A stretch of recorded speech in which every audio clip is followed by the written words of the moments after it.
Ngayong araw nga, inaisipan namin mag-budol-budol fight. Kaya naman na yan ang aking kapatid. Busy sa paglalatag at paglilinis ng dahon ng saging kasama ang kanyang asawa. At yun namang isa kong kapatid ay busy sa pagkuha ng magandang anggulo para daw sa kanyang kamera. At ito naman aking pinsan na may saltik, hindi halata kasi may dalang kotseng maganda. At ayan na nga, nagsimulan ang kailang paglalagay ng pagkain.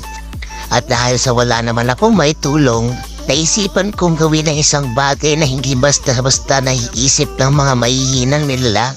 Yun ay ang awitan sila, haha. Sayawan sa aming malayo, orkestra'y nagkagulo-gulo.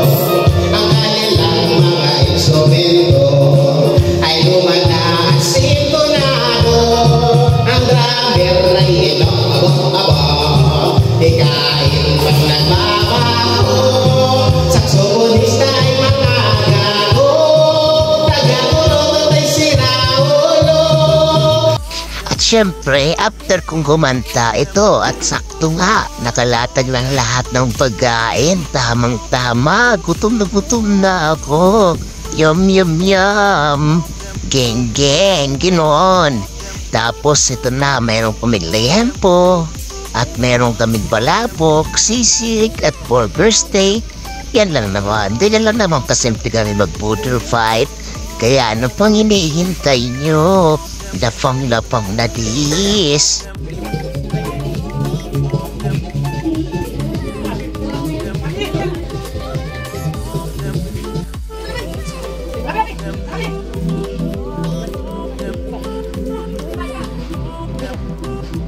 Oh, pwede na kumain?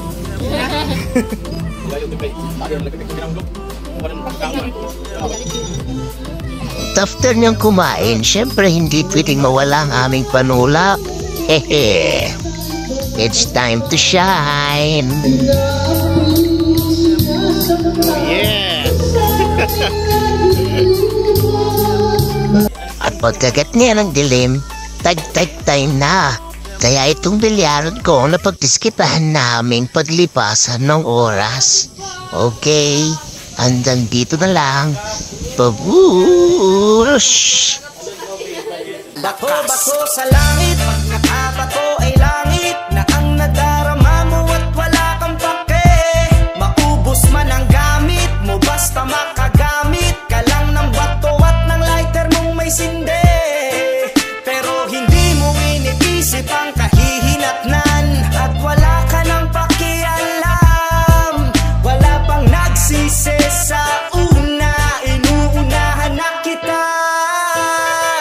Walang sisihan. May mga araw naggalawan mo'y nakakabilib sobra. Nagmo-movie marathon, ikay tamang nood ng Dora. Pag may amat pa ng droga na memerwisyo ng tropa, 2:00 ng madaling araw ay nang hihiram ng bola. Grabe talaga yung kakupalan mong tinataglay.